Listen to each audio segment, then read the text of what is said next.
कर लो यार, दूसरे का तो बाद में मत करना साहब। पहले मैं माँ बाप के साथ रहता था, माँ बाप मेरे साथ रहते हैं और इतनी जवान पीढ़ी बैठी है। शायद मंच से इससे बेहतर बात मैं नहीं कह पाऊँ। अच्छा लगे तो इस युवा पीढ़ी की तालियां चाहूँगा। इस युवा पीढ़ी से कहना चाहता हूं कि पहले मैं माँ बाप के साथ रहता था, माँ बाप मेरे साथ रहते हैं। इस युवा पीढ़ी से कहना चाहता हूं, पता नहीं कितने वक्त की रोटियां काटकर माँ बाप ने तुम्हें इतना लायक बनाया है।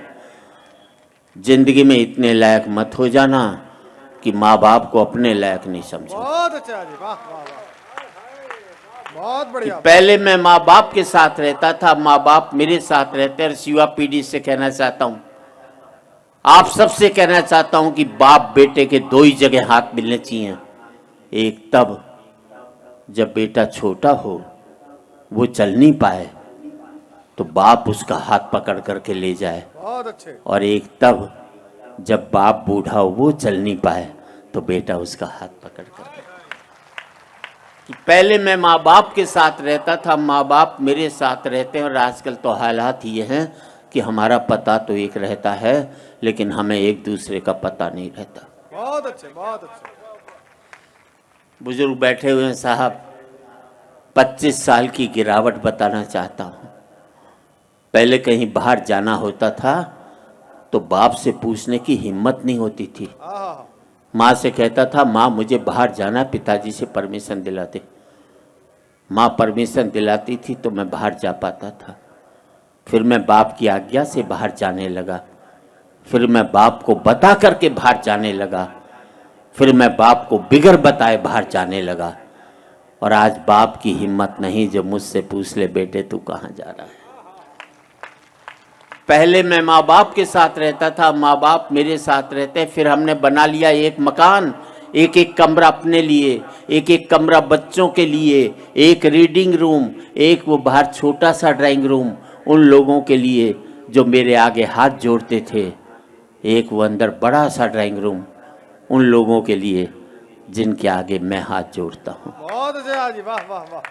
पहले मैं फुसफुसाता था तो घर के लोग जाग जाते थे, करवट भी बदलता था तो घर के लोग सो नहीं पाते थे। और अब जिन दरारों की वजह से दीवारें बनी थी, दीवारों में भी दरारें पड़ गई। अब मैं चीखता हूं तो बगल के कमरे से ठहाके की आवाज सुनाई देती है, और मैं सोच नहीं पाता हूं कि मेरी चीख की वजह से वहां ठहाके लग रहे हैं या उनके ठहाकों की वजह से मैं चीख रहा हूं। क्या बात है, वाह वाह वाह वाह वाह। आदमी पहुंच गया चांद तक, बड़ी तरक्की की साहब। अनपढ़ थे तो सरदार पटेल को चुनते थे, पढ़े लिखे हो गए तो फूलन देवी को चुन करके भेजते। बहुत अच्छे, बहुत। आदमी पहुंच गया चांद तक, बड़ी तरक्की की साहब। चांद को छूने में घमंड महसूस करते हैं और माँ बाप के पांव छूने में शर्म महसूस करते हैं। आदमी पहुंच गया चांद तक, पहुंचना चाहता है, मंगल तक खोजना चाहता है सूर्य के रहस्य, लेकिन नहीं पहुंचता भाई के दरवाजे तक। और आज इस समृद्धि की ऊंचाई पर बैठकर मैं सोचता हूं, इसके लिए मैंने कितनी बड़ी खो दी ये खाइयां। क्या बात है, वाह। अंतिम पंक्तियां हैं, बात अच्छी लगे तो एक एक व्यक्ति की तालियां चाहूंगा। अब मुझे अपने बाप की बेटी से अपनी बेटी अच्छी लगने लगी है। बहुत अच्छे, वाह जी वाह। अब मुझे अपने बाप की बेटी से अपनी बेटी अच्छी लगने लगी है। मुझे बाप के बेटे से अपना बेटा अच्छा लगने लगा है। पहले मैं माँ बाप के साथ रहता था, अब माँ बाप मेरे साथ रहते हैं। अब मेरा बेटा भी कमा रहा है, कल को मुझे उसके साथ रहना पड़ेगा। और हकीकत यही है दोस्तों, तमाचा मैंने मारा है तो तमाचा मुझे खाना भी पड़ेगा। वाह वाह वाह वाह वाह वाह। आज इस पावन मंच से मैं इतना ही कहना चाहता हूँ युवा पीढ़ी से, जिंदगी भर माँ बाप के साथ रहना ताकि आपके बच्चे जिंदगी भर आपके साथ रह सकें। क्या बात है, क्या बात है। हो सकता है नौकरी और व्यापार की वजह से आप शारीरिक रूप से साथ न रह पाए, पर जिंदगी भर मानसिक रूप से माँ बाप के साथ रहोगे तो आपके बच्चे भी जिंदगी भर आपके साथ रहेंगे। और इस देश की राजनीति कुछ भी कहे, हमें क्या करना चाहिए, क्या सोचना चाहिए कि आज एक बार कहें, आखिरी बार कहें, क्या पता तुम न रहो, क्या पता हम न रहे।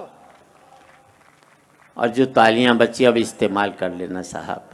आज एक बार कहें, आखिरी बार कहें, क्या पता तुम न रहो, क्या पता हम न रहे।